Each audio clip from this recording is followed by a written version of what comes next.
কেউ কথা রাখেনি। ৩৩ বছর কাটল, কেউ কথা রাখেনি। ছোটবেলায় এক বষ্টু মেয়ে তার আগমনী গান হঠাৎ থামিয়ে বলেছিল, শুক্লা দ্বাদশীর দিন অন্তরাটুকু শুনিয়ে যাবে।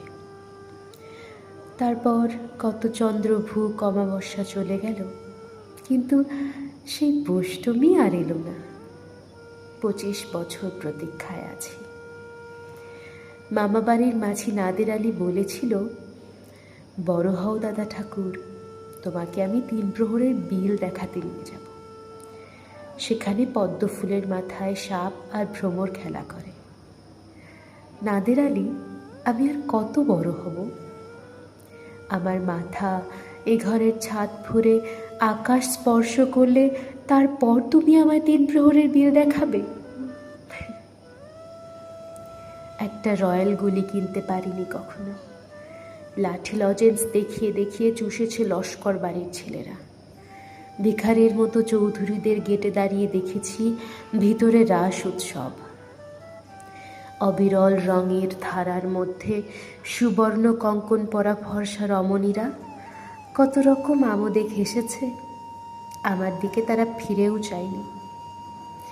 বাবা আমার কাঁধ ছুঁয়ে বলেছিল, দেখিস একদিন আমরাও। বাবা এখন অন্ধ, আমাদের দেখা হয়নি কিছুই।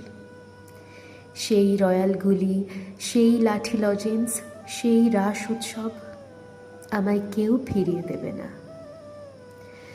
বুকের মধ্যে সুগন্ধি রুমাল রেখে বরুণা বলেছিল, যেদিন আমায় সত্যিকারের ভালোবাসবে সেদিন আমার বুকেও এরকম আতরের গন্ধ হবে। ভালোবাসার জন্য আমি হাতের মুঠোয় প্রাণ নিয়েছি। দুরন্ত ছাড়ের চোখে বেঁধেছি লাল কাপড়। বিশ্ব সংসার তন্ন তন্ন করে খুঁজে এনেছি ১০৮টা নীলপদ্ম।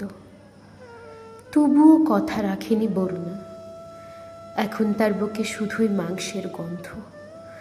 এখনো সে যে কোনো নারী।